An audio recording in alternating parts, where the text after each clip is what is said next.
There are no forests on Earth.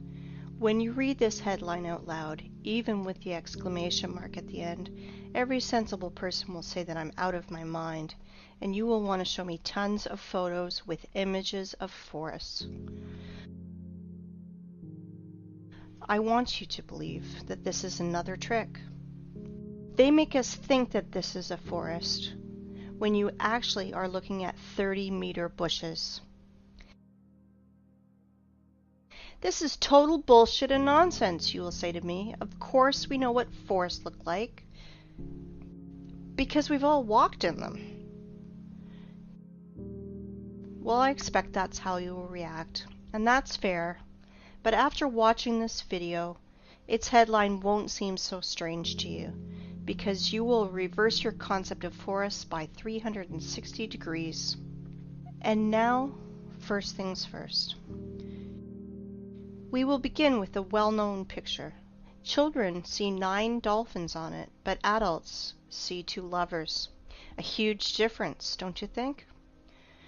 Try to see dolphins on it and see how hard it is.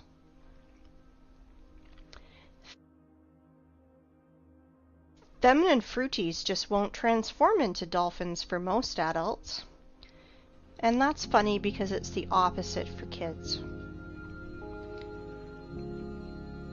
There is only one picture, but we see it completely differently.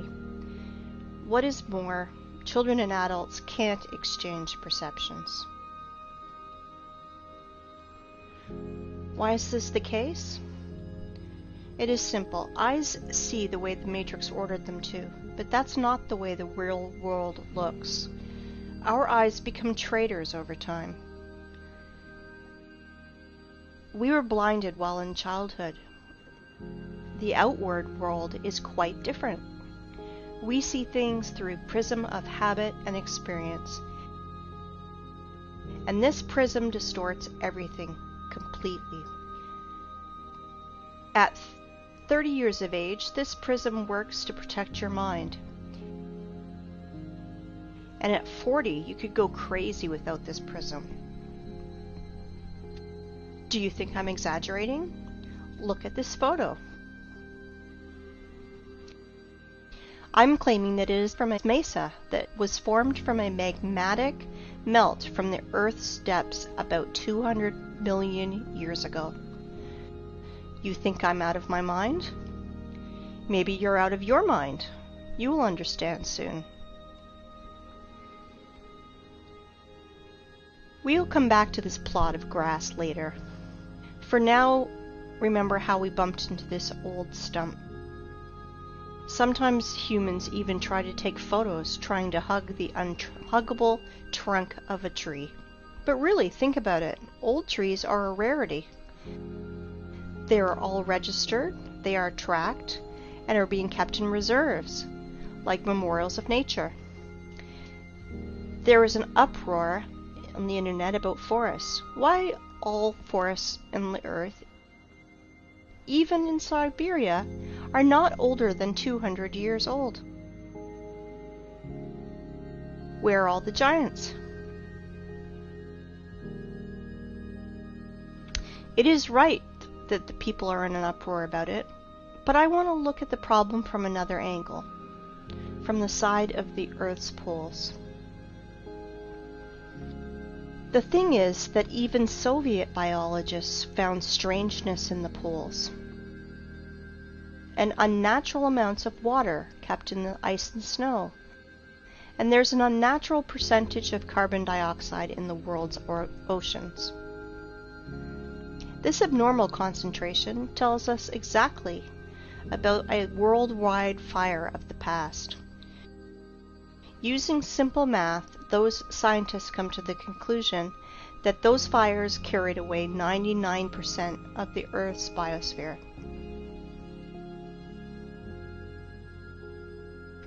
We all know that living cells consist of hydrogen and carbon, so the ice on the poles are made mostly from water, from burned organisms.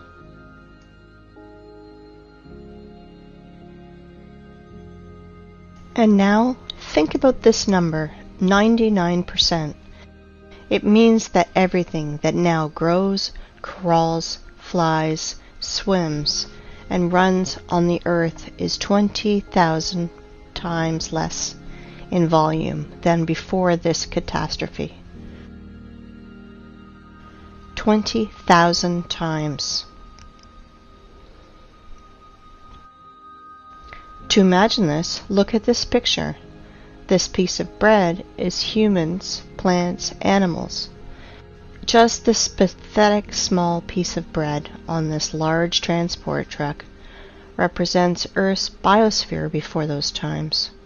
I hope you understand that today's myth of overpopulation is just pure hoax and nonsense. 100%. But here's the problem. Biologists divided this number between all the continents and only calculated into this figure the dry land, not all the ice and snow that is on the earth. And there's a lot of snow and ice. Fact is fact. But as always, illumination can come suddenly, and stereotypical thinking is to blame. 30-meter tall forests are like a virus that takes over both our brains and especially the brains of biologists, which prevent us from finding a solution to this problem. If plants can't fit broadwise, then we should fit them upwards, and then it should make sense. In this new theory, hypothetical forests of unthinkable height were drawn. And here's the thing. We found these old photos. This is the vandalous felling of the sequoias in the California redwood between 1880 and 1920. These trees miraculously survived the planet's bombardment in 1816. Just imagine how many years this tree needs to grow to these sizes. Then these terrible men come with saws and axes. 1, 2, and no more tree. In proportion of this tree, we can see a rule. The diameter of the stump is 3 times bigger than the woodcutter's or feller's growth. Let's look at this formula. You just think about it. You are entering a forest that is not usually 30 meters, but 100 meters. Here are your fairy forests from fairy tales and books. Forests that are lost because of such barbarians. I understand that they are just wage workers, and they must feed their families, that this is just an order from above. But if every single woodcutter refused to carry out these criminal orders, all the forests would be saved, because their demon bosses are too arrogant to do it with their own hands. And that is why I will send these merry woodcutters' defenders to a well-known place. Look at this photo carefully. They look like satanic bacterias that want to kill the forest organism. For those who think that trees were killed just because of wood materials, I want to dispel your claims. Trees are energy generators. They produce constant electricity, oxygen from photosynthesis, food. They have a root network and are programmed to exchange data. Our ancestry had a theory that trees are programmed to keep data from everything on the planet and save it in their information portal in their carbon fibers. I do not know the reason, but some sequoias that these vandals left alive even put a fence around it and called it a wildlife sanctuary. Of course, park guides will tell you tales from the crypt. How in the stupid Zoic era, stupid soars scratched their booty on the old sequoias of California. Let's summarize everything. Remains of the giant trees of the past are found. and homeless ice and snow of the poles took their place in the mosaic. It seems like everything is clear, but it is not. Nothing is so simple. If we take myths and legends of all nations, you can find lots of stories about people, animals, and plants morphing into stone. This is normal because paleontologists all over the world dig petrified fossils of humans, animals, and plants. There are so many of them that old museums are overfilled with petrified fossils of clovers, frogs, lizards, pieces of dinosaurs, and so on. Frogs and clovers are fine, but what about the forests? Guys, where are the trees? Old sequoias of California do not fit here because they are made of carbon. It means they are not related to the Silicon era. Why do I know this? First off, they were cut and sawed by standard instruments. All axes and saws would break if they had to cut silicon. So where are the silicon trees, if those giants from carbon are not related to the Silicon era? Guess what? They were found. Guess where? In the same North America, in Arizona to be precise. Ah, this zone of the Aryans. There are so many things going on there. The giant quarry that is now called the Grand Canyon. Like one person under the nickname Wake Up Human said, it is an apogee of the cynicism to name quarry waste as a national park. It is not a national park. It is just a quarry. And think what the ancient Russian word's root kolo is doing in the opposite part of the world. And the root ra, I won't even mention. Here is the city of Aryans, from which left only the vortex that made Hooligan meteorite 50,000 years ago.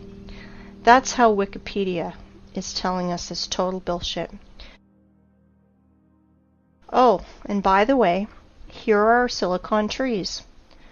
I wanted to introduce to you the museum under the open sky. Petrified trees here are just scattered in the desert and also fenced. Everyone today can visit this circus called Petrified Forest National Park. In this park, petrified fossils are not common. They are unique. If turtles and frogs were petrified in pale gray boulders, then this trees morphed into semi-precious stones.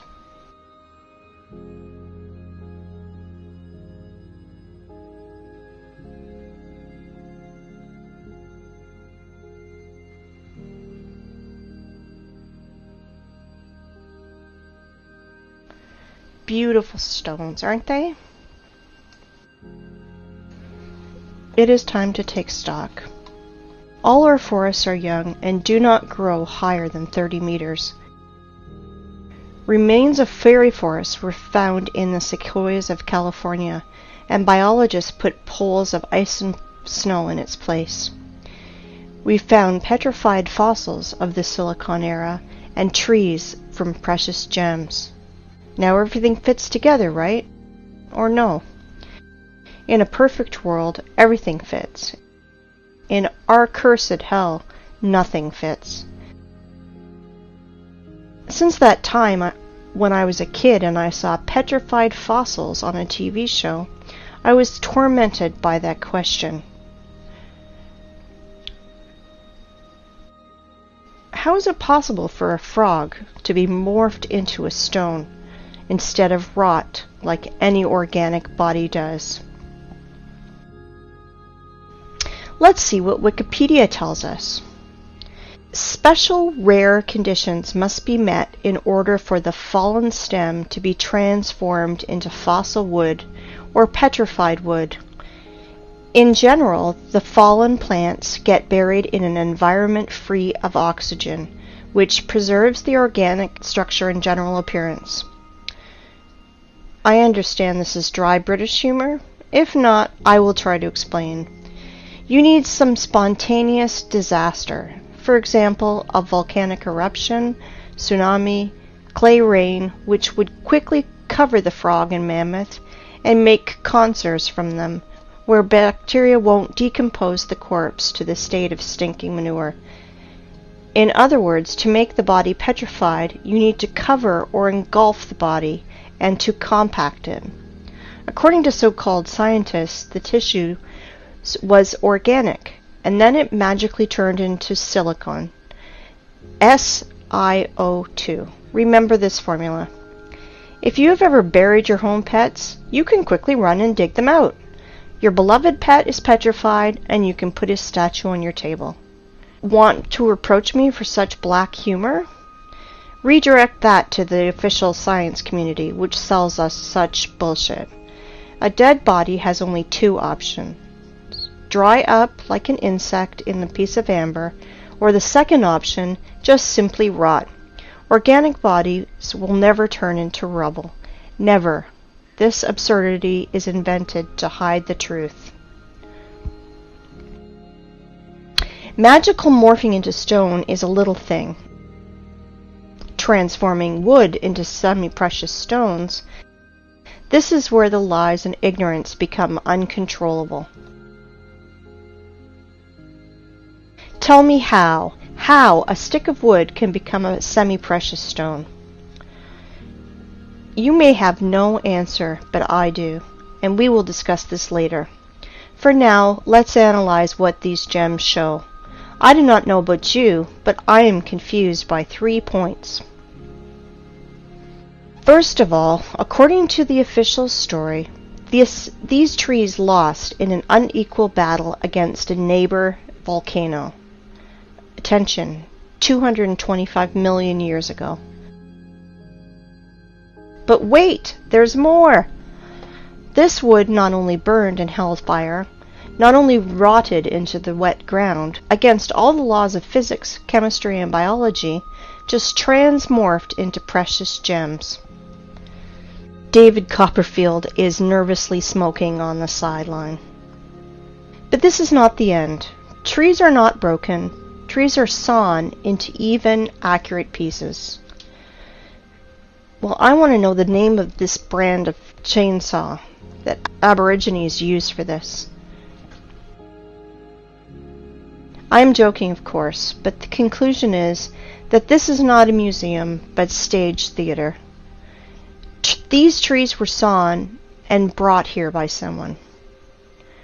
You know, only a true fool would believe in the magical transformation of wood into precious stones and gems. Here's another question.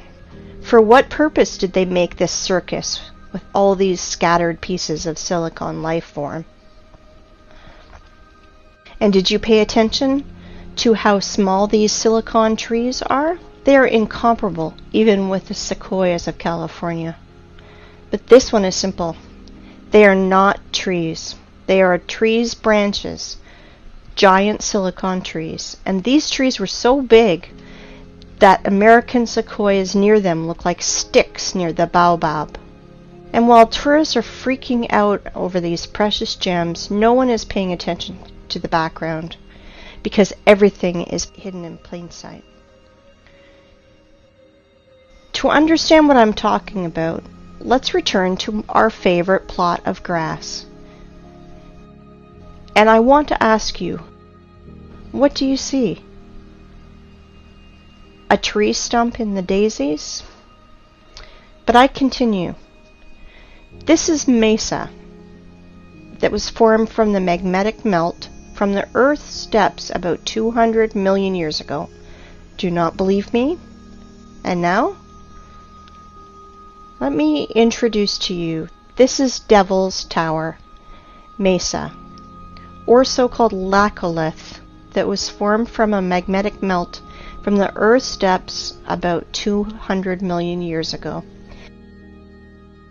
At least that's what Wikipedia tells us. And billions of people believe that this is mesa, laccolith, or a mountain. Really?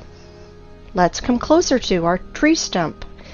to look at his fantastically inexplicable columns. Let's look in the Wikipedia ones again. Igneous rock is formed through the cooling and solidification of magma or lava. Really? What a smart magmatic melt! It's just stood still and froze in the appearance of a perfect hexagonal column for 300 meters in the sky. You can synchronize your instruments with these miraculous columns.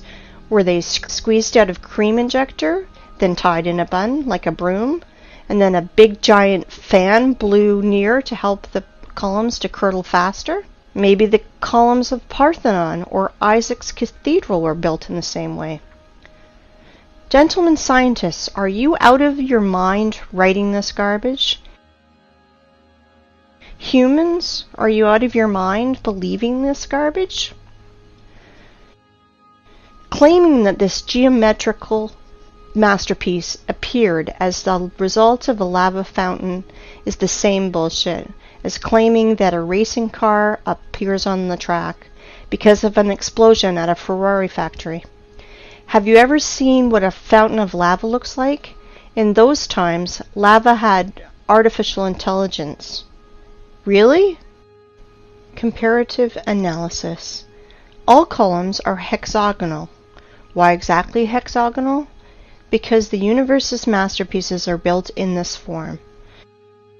There are no snowflakes exactly the same, but all of them are in a perfect hexagonal shape. Bees, too, without the knowledge of mathematics, correctly identified that the regular hexagon has at least perimeter among all the other shapes of equal area, so you can fill this shape most efficiently. When bees build honeycombs, they instinctively try to make them as roomy as possible and spend as little wax as possible. Hexagonal shape is the most efficient, economical figure for building a honeycomb. Blind sheep cannot understand that our universe is fractal. That is why there is no difference in what scale you study it. In the scale of a mountain or the scale of a tree that everyone has outside their window. And now let's open a botany textbook. Let's find the structure of any plant and let's compare it with our giant stump. We won't go deep into this. We only want facts that fall into our hands from the stump's photos. So it will be useless to try to argue against those facts. I want to introduce you to the cross-section of a stem of flax. Well, gentlemen biologists, are you noticing anything? No? Look, it seems like honeycombs in the middle. Wowzers, and they are all hexagonal. Well, what a coincidence. If we remove skin around this flax, our stump skin is the same. Let's look at the small rocks around it, and guess what? Flax looks exactly like our stump from the bird's eye. They look identical. Exactly.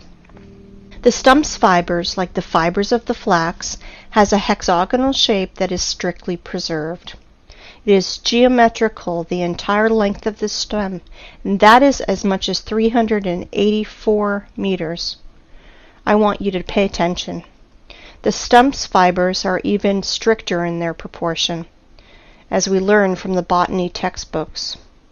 They are no different for the whole length, but are relative to each other. It is a branch of armature hexagonal cross-section after leaving the metal rolling mill.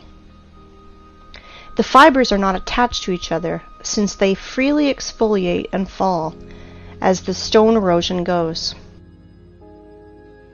Each fiber out of our stump is covered with a thin skin, exactly like fascia, a thin sheath of fibrous tissue enclosing a muscle or other organ.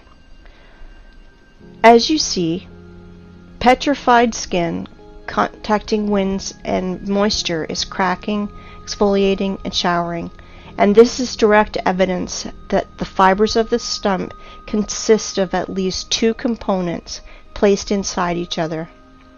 Fibers do not go into the ground vertically. They gradually bend to transform into the root system like every tree does. As you can see, the official story of spontaneous and accidental solidification of lava is 100% bullshit and falling apart quickly. In 1977, Hollywood made a film called Close Encounters of the Third Kind, with Devil's Tower playing the main role, where we were told 100 times that this is a mountain where we can meet aliens, but this garbage is suitable for fools only. But where were your eyes, gentlemen? Hey, biologists, geologists, paleontologists, are you here? Do you study the world in a welder mask? And now, let's find out the height of the tree, which was a stump one day. Let's use the formula that I mentioned earlier. The diameter of our stump is 300 meters at the base. So if we calculate 300 over 20, we will get the height of, are you ready? 6 kilometers, 19,685 feet. Just think about it. Everything is learned in comparison. I think we can put a big fat dot in here. Devil's Tower is a giant stump of a giant silicon tree with all the attributes of a normal stump that everybody's seen. But we should not underestimate the matrix that keeps all the cattle in the stables. I am sure that after such clear evidence, there will still be deep sleeping people who will ask for more. If you think that that's all my arguments, I want to disappoint you, because I have so many trump cards up my sleeve, and I will enjoy every moment that I will throw them on the table. Well, we figured out everything about this stump. Let's move to another one. Yes? And you thought that this was the only one? You just need to remove your blinkers and you will see so much. Let me introduce to you Giant's Causeway in Ireland. Notice something familiar? Take a closer look. Again, hexagonal columns. Wow. If you did not notice the similarity to the Devil's Tower's fibers, you must be 100% blind. This is the same giant stump, but now it did not come out of the ground. This tree grew right on the sea's shore. The Giant's Causeway consists of almost 40,000 columns of such geometrical proportions that all the bees in the world would be jealous. Of course, all nerds declared it to be a national nature reserve. Like I mentioned before, as one person named Wake Up Human said, it is an apogee of the cynicism to name quarry waste as a national park. In which connection is quarry waste here? I will say later, but guess what the official science bleats about this Irish stump? Giant's Causeway is an area of about 40,000 interlocking basalt columns that result of an ancient volcanic eruption. Volcanic eruption! Please tell me how to stay calm and not erupt in a fountain of swear words in the direction of this science society. It is hard, very hard, but I will try because our enemies only want us to do it. I have only 2 questions. First of all, how many years was C.C. Campbell in a coma? And second, why do bees' honeycombs not declared as a result of an ancient volcanic eruption? Because they are not distinguishable at all. It's no less strange why street sidewalk tiles are not declared as a result of an ancient volcanic eruption. Show me a single difference, nerds. And now I'd like you to come back to our old method and compare Giant's Causeway, but this time with real lava. I want you to remind you how lava erupts and flows, and this is how it congeals. And now let's compare Devil's Tower.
And now let's compare with Devil's Tower with Giant's Causeway. Oh, sorry for my French. I mean, let's compare Silicon Stump with Silicon Stump. Somebody still believes in the lava fountain? If I didn't know about giant silicon trees, I'd rather believe in a giant cream injector and a fan, but not in volcano garbage. If you think that these two giant silicon trees are the only thing that I can show you, then you are mistaken. There are loads of them on the planet. The funniest thing is that normal people do not realize that they are stumps. But official science realized that seriously, that they should find out how to hide these trees from people who ask too many questions, and they invented a genius name for these silicon stumps: the basalt cliffs.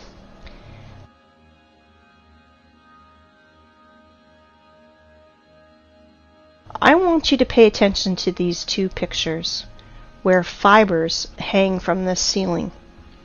How can volcanic version explain that? Lava was dripping, but its drops did not fall to the ground. The drops stuck by their hexagonal honeycombs to the major neighbor drops, which somehow reached the ground. Look at this picture. Just an everyday photo with this girl. It's good. But the only thing she does not realize is that she's sitting near the stump of a silicon tree. All artifacts are in plain sight, but the prism of the matrix do not allow us to see 9 dolphins. There are tons of silicon stumps in the network. You can research this topic yourself. Google will help you.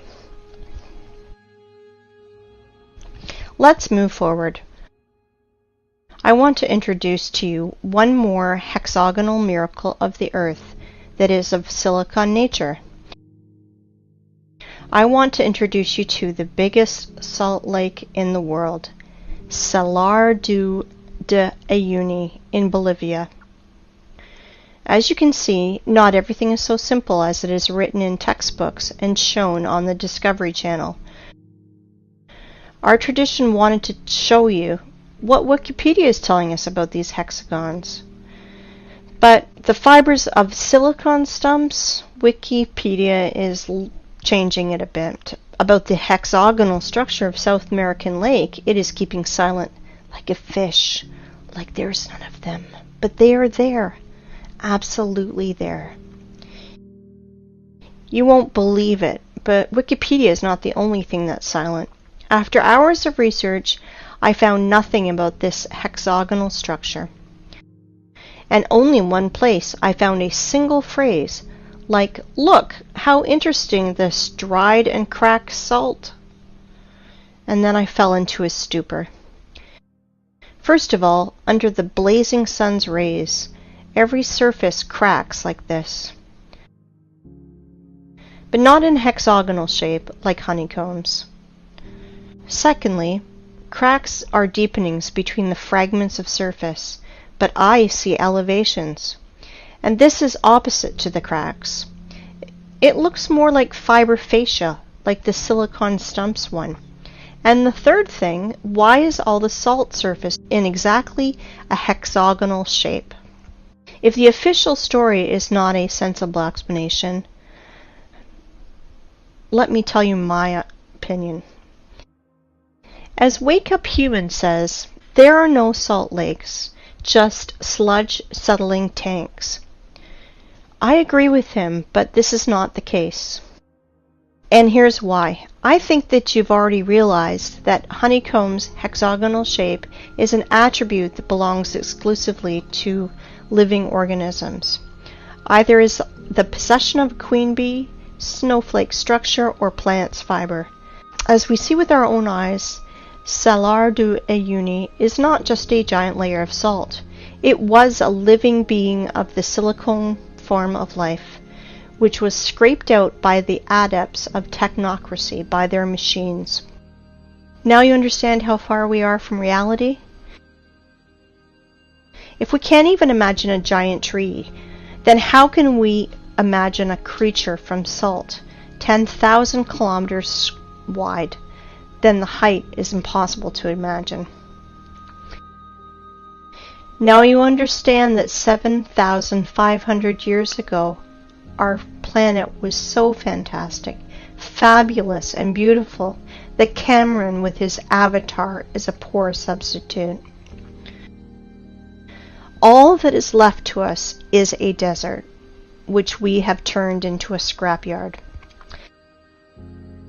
And what I mean by saying scraped out by their machines, well, to be short, while our society was sleeping in this matrix, working 9 to 5 hours a day, doing useless things, dreaming useless dreams, our planet was literally being scraped out, and they are scraping it out now with their giant graders and machines. I will show you later. Well, the theoretical part is over now. It's time for the climax, and we are close to the runway.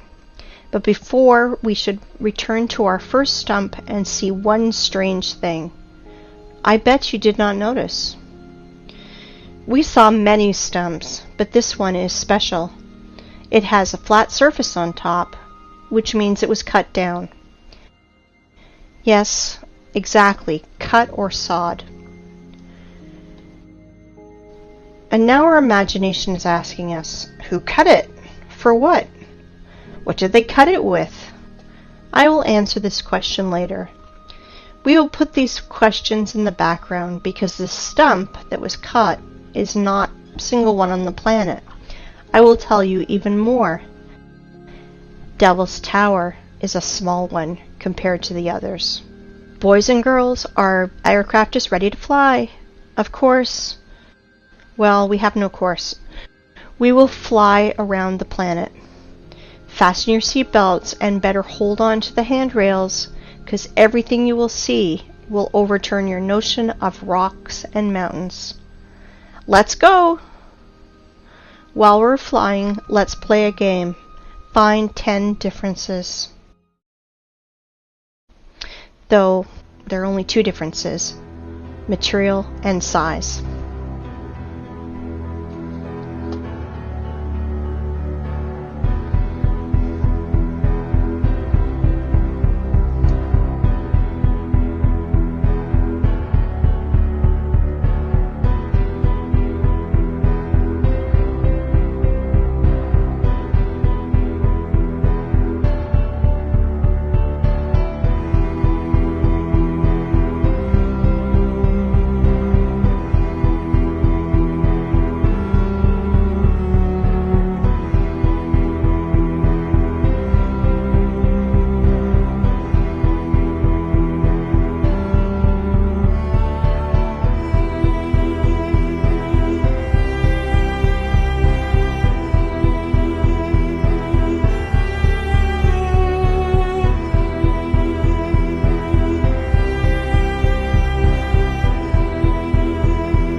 These stumps are sticking out everywhere on the whole planet.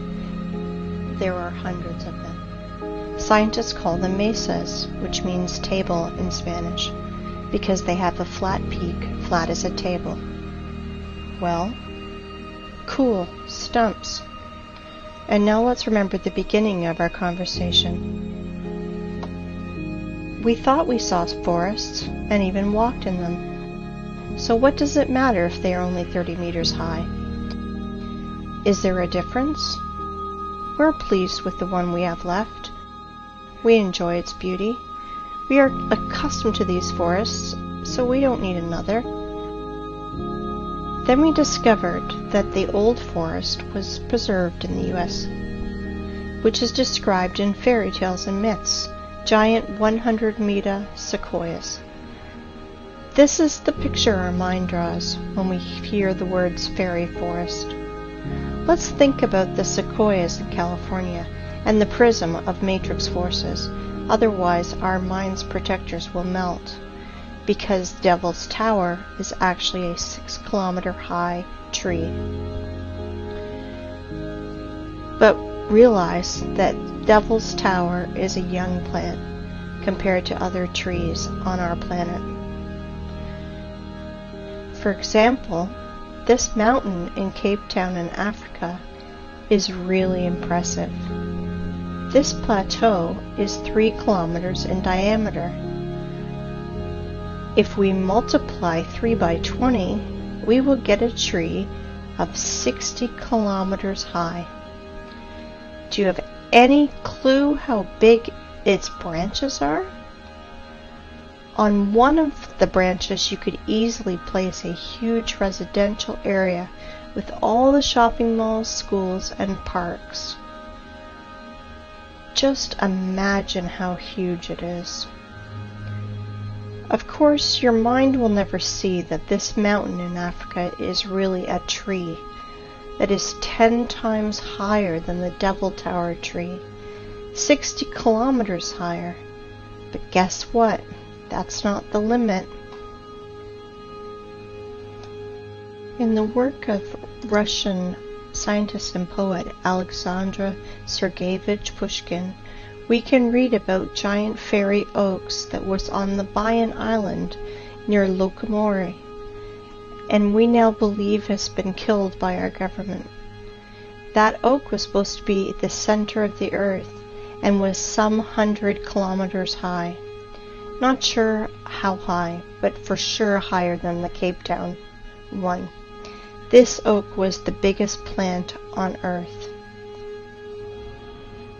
Remember in the beginning I mentioned our prism of the mind that helps to preserve it but distorts reality? Ask any person to show you trees on the right photo, and he will immediately put his finger on the green on the ground. Without noticing that it's only pathetic bushes, it looks more like moss in comparison to this size. But definitely not a forest. Now you understand why we can't find 9 dolphins? But do not dwell on fish and stumps. Once again, I urge you to think in planetary sizes. If instead of dolphins and stumps, we see lovers and mountains, imagine what is hidden from us with a curtain. That is why the apocalypse is translated as curtain opening. Do you understand now why I mentioned this matrix prism in the beginning? Through which we are looking, and it turned out that we see nothing. The real world is different. I can call today's state of society a real dream, and the sad part is it is not figurative. You know, in the Russian language, the word tree is spelled D-E-R-E-V-O, de-re-vo. The word ancient tree is spelled D-re-vo, and the word ancient trees is spelled de revnost. It means in Russian language, the language of the Aryans, time, when giant old trees grew. Interesting, isn't it? Well, let's put all that in our pocket and continue our flight. I think you will ask me, and maybe it's time to ask questions. Who cut down this forest? Why did they cut it? What did they use it for? No, it is too early to ask that. We know that the whole face of the planet was covered by giant vegetation. So we can ask ourselves, where did all the other forests go? The thing is that this so-called mesa are just single ones, because only the best were chosen for cutting. Whole other forests of the planet were laid down by blast waves. We reviewed only stumps with flat peaks. Does anyone remember how not cut but actually broken trees look like? I will remind you. Understand my hint? Let's play the game again. Find 10 differences.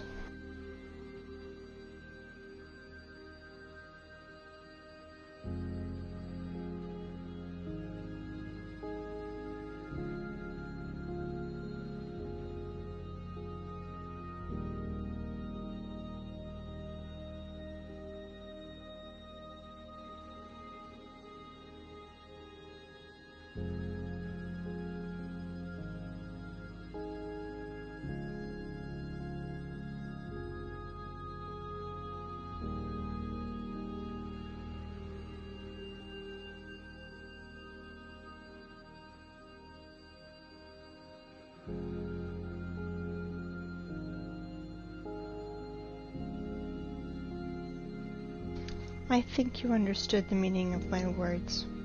So I want you to look at the highest stumps of our planet. They were mined like a quarry and were broke by blasts. For example, the tree Everest.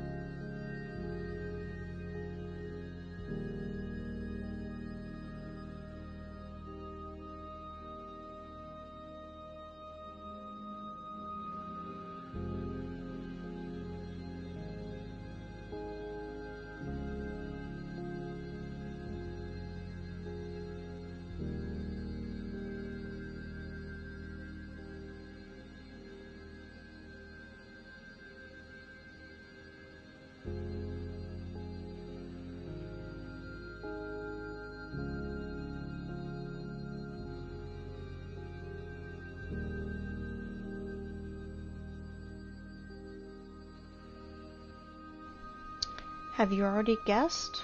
There are no such things as rocks on our planet.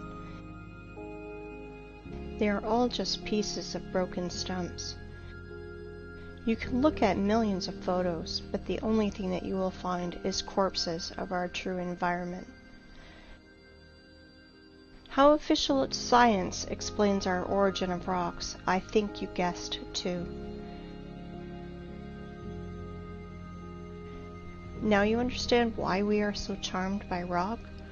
Why are all elite properties placed between rocks? Why the most clean materials for construction are pieces of rock? Because even if they are dead, they still emit powerful energy for us, mortal carbon human beings. Stone is a bridge between silicon and carbon life forms. And now, the important thing you must learn is how to distinguish rocks from mountains.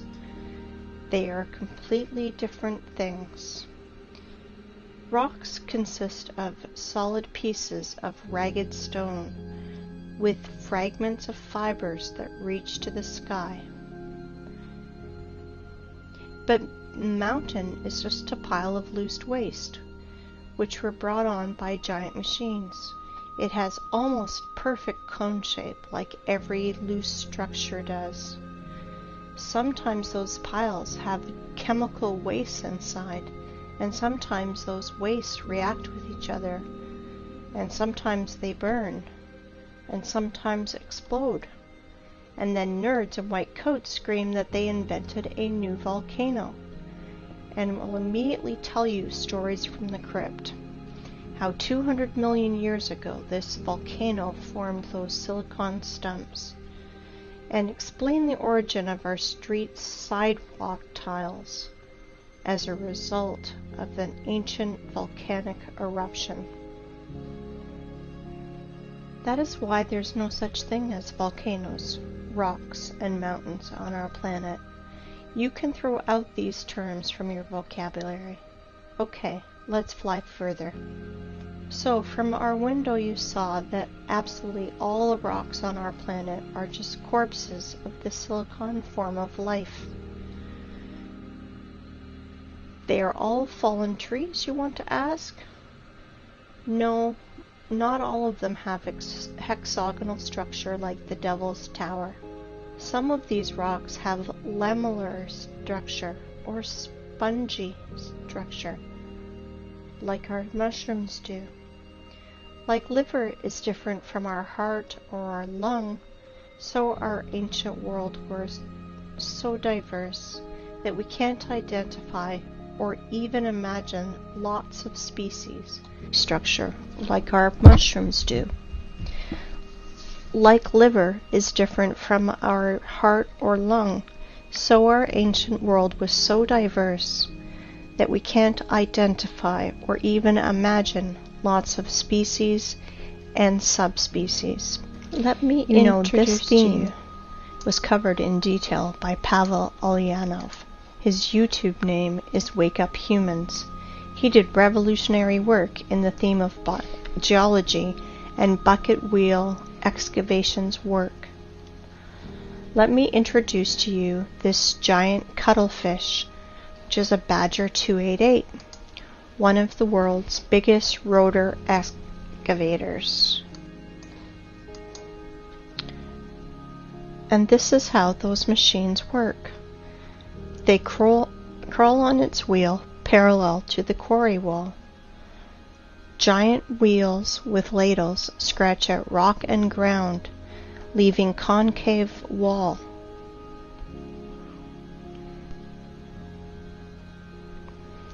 Geologists must be hypnotized in schools while they are students, because why else would they call quarry waste miracle of nature? Like, for example, this cliff in Australia. Want to laugh? If you do not believe in the idiocy of this last stage, just Google wave rock and check the official explanation. 100% unbelievable how people buy into this. Some people will ask which stone was part of the living plant and which not. I want to tell you that at least 7,500 years ago there were no such things as stones. Everything you find now was part of our ecosystem. But then people said they want to be gods themselves, and they screwed everything up.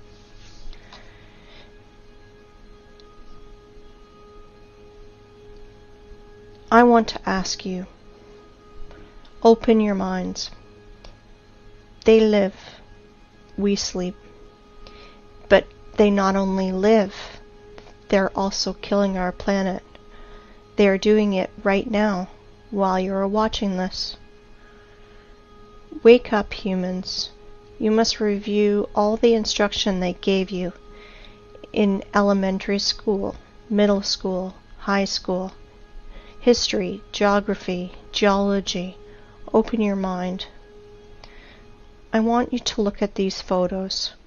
Today we have lots of artifacts which we can't repeat because of certain conditions as the lack of technology, lack of equipment, or specialists, and which are evidence that our civilization is 200 years ago, and before that compared to us was way more developed, and today's society are just kids in the sandbox.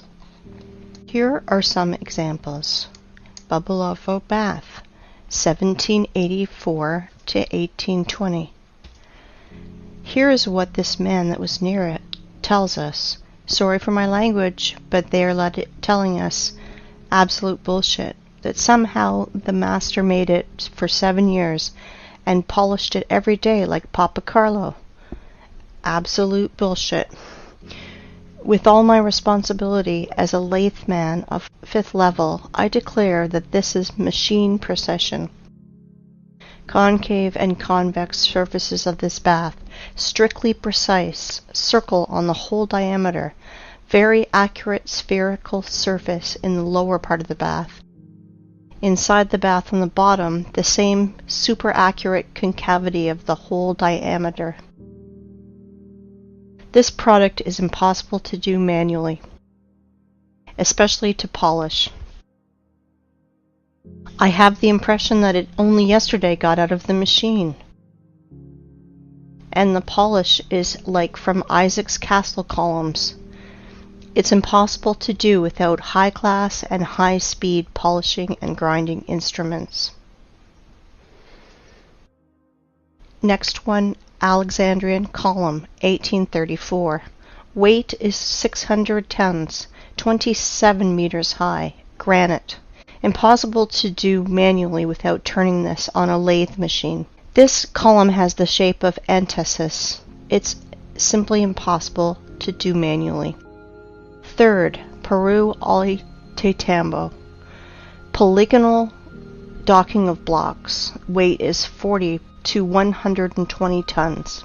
The level of adjustment you can see for yourself. Blocks are aligned in 3 dimensions. Capella San Severo. Made from a single piece of marble. This is impossible to do without an advanced CNC machine. For the last 50 years, there was nothing even close to the complexity of this execution. Nothing has been done by any sculptor, even with the advanced CNC machine. Marble tombstone on the monumental cemetery Strangolano Museum in Genoa. 6. Stone bridges in Sevastopol. Each polygonal stone of the bridge is essentially a single sculpture. An example of modern work. The stone on the left. By today's standards, it is considered quite acceptable. All cities on this planet were built of stone in the antique style, with pre-designed layouts of streets, avenues, embankments, and so on. All cities had a stone bastion wall. The construction volume, which is often equal to the construction volume of the whole city. Somewhere between 1780 and 1815 we experienced nuclear war. And it is likely not the first time in the world, which resulted in a nuclear winter in 1816. A year without summer. The Anglo-Saxons called it 1800 and froze to death. Here are some screenshots from Google Earth. Photos of nuclear craters in the territories such as Belarus. Such craters are easy to find. White traces around craters are broken limestone, the basic material of that time. To visualize the damage, search in Google. Google Roger Fenton Crimea or James Robertson Crimea and see the pictures. And you will see the photos of these first war photographers that were sent to Crimea in 1853 after the nuclear war to take pictures of the siege of Sevastopol. Compare vegetation then and today. This is an example of a photo of Sevastopol by Fenton. Until the 18th century, houses were built entirely of limestone. for cutting were used advanced machines to make perfect parallelepipeds. Here are some photos of a house in Crimea. All houses in all cities of old USSR are covered in clay for 3 or 4 meters. All houses that are deep in the ground for 3 to 4 meters and have such good quality. It takes 200 years, and during the Soviet era, such masonry of limestone is considered to be very good. This is Eski Kermen. Illiterate guides will tell you that this is one of the cave cities of Crimea, where people lived. And when I asked about this track, I was told that this track was done by cartwheels of local nobility. And this is another so-called cave city of Crimea. And this is a modern quarry where limestone is mined. This photo is made before the revolution of 1917. You can see that from the limestone is accurately cut segments, the bottom of which runs the railway and where a house stands. And now a very important photo of Inkerman Quarry, the name Champani, made in 1890.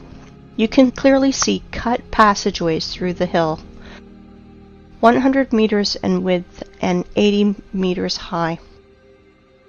Under the vertical wall we can see small pieces of limestone and limestone crumb that fell off because of working saw machining.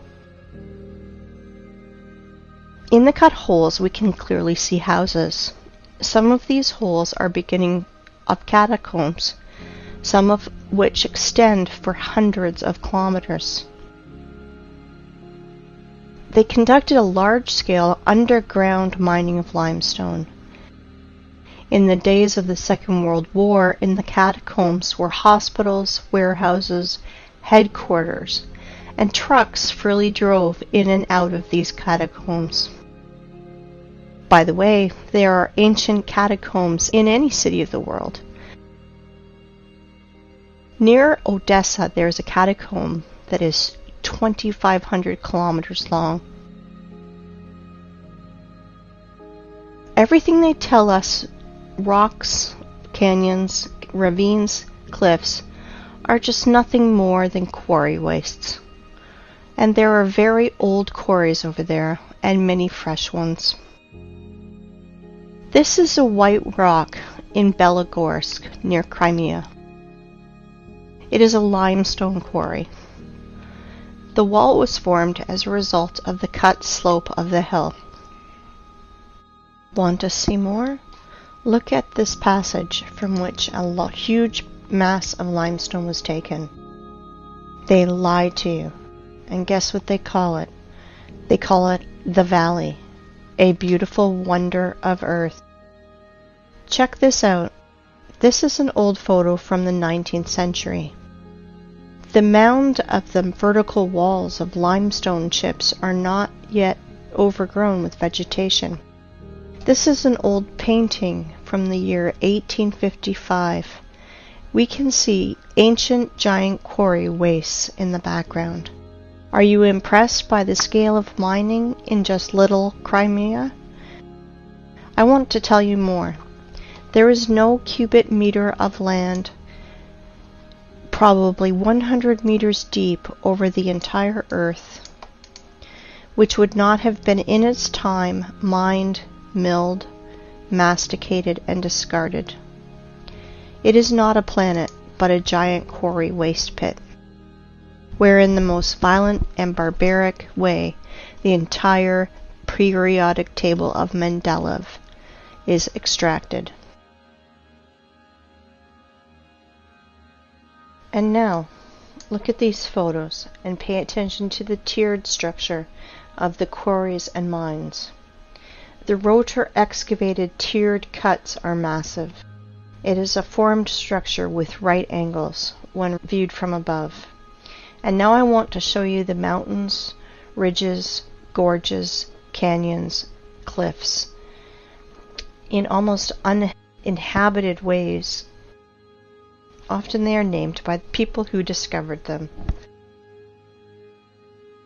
Are all academics and professors of geology and other science nerds too blind to see it? Mountain on the Kola Peninsula. I do not know the name. Mountains on Antarctica that were only discovered in 1820. Antarctica. Here are even the traces of the heavy machines and equipment. Greenland. Watkins Mountains. Look at the scale of the mining. Greenland. The flight from Frankfurt to Los Angeles. Gunnbjorn. The highest mountain in Greenland. 3,700 meters. No problem. Almost completely gutted. Svalbard, Norway. Aurora Borealis in the background of quarry waste. Antarctica, Transantarctic Mountains. At the foot, the traces of machines are still visible.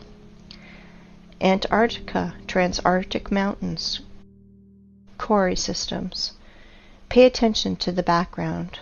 Mount Kailash, Tibet. The height is 6,638 meters. Have you ever seen in our time heavy mining equipment that's raised to such heights? Goblin Valley State Park, Utah, USA. Gloss Mountain State Park, Oklahoma, USA. Grand Canyon, Arizona, USA. It's just a giant quarry, waste, gutted territory. Millions of tourists think that they are looking at a miracle of the world because they were told so. Quarry, Grand Canyon, Arizona, USA. Nowhere can we find traces of water erosion, only the shock explosive impacts on the silicon vegetation. Quarry, Rock Spitzberg. Quarry, Grand Canyon. The cut of the stone with a circular saw.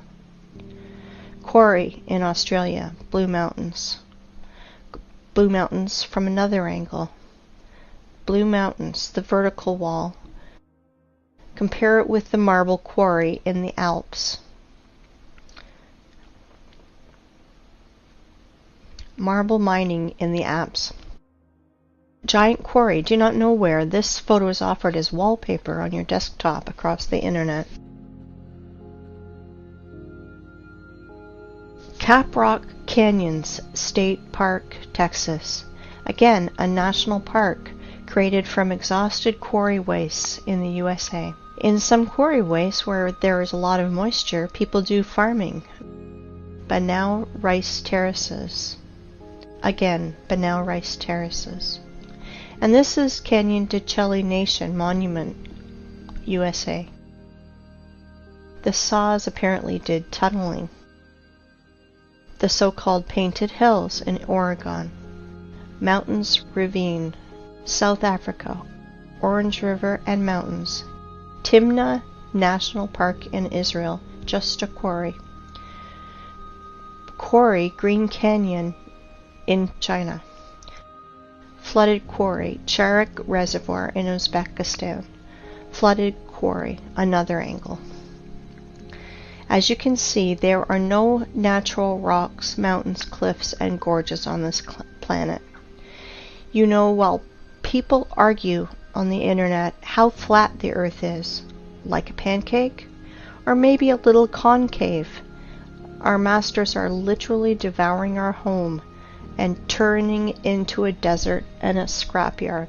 Guess what? It appears there are quarries on our planet the size of several countries. For example, in Tajikistan, Afghanistan, Uzbekistan, Turkmenistan, Kazakhstan, and Iran, there is almost no soil in these parts of the country, because a 100-meter layer of soil and all living things on it was removed. It looks like the Ural Sea and the Caspian Sea are just giant flooded quarries.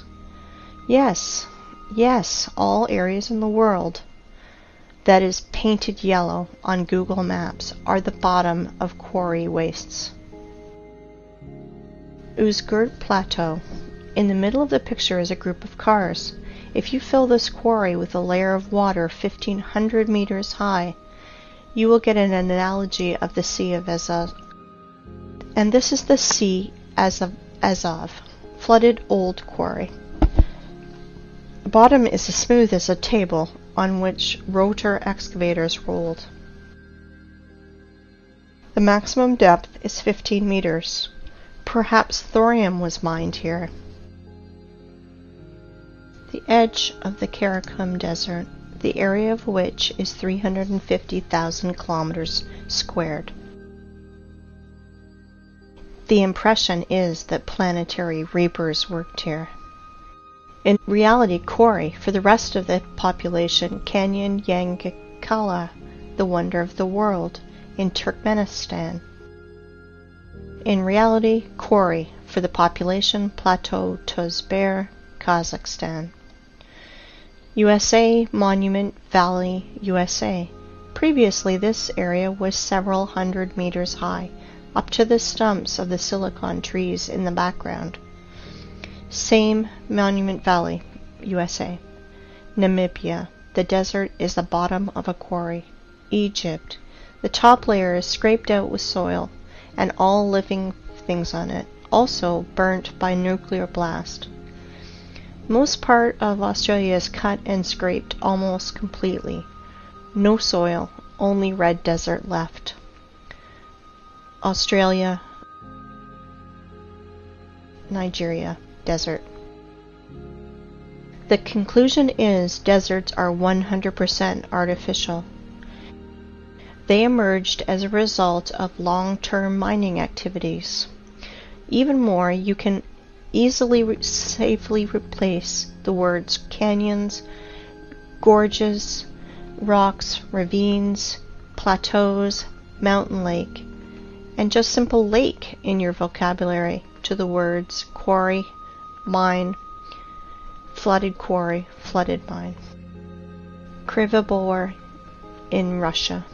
Krivobor in a different angle.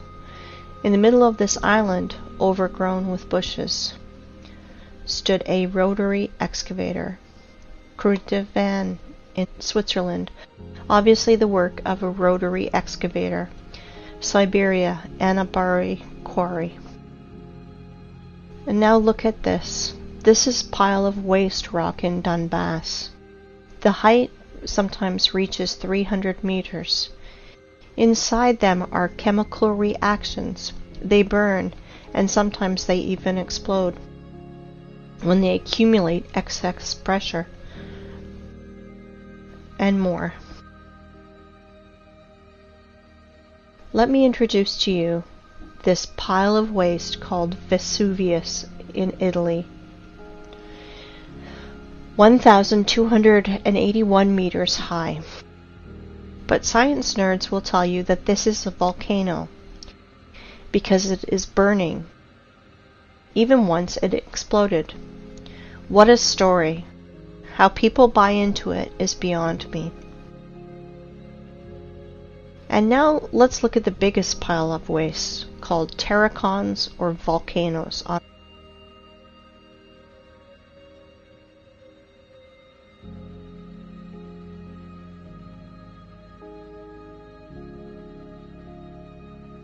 This is Terracon in Fujiyama in Japan. People, if you think that our masters lie to you, you are still sleeping. If you think that the earth is flat, you are half awakened. We are on a desert and a giant quarry that we are turning into a scrapyard. Since we can trust no one, maybe it's time we think for ourselves. Really think about what you've been told your whole life and question everything.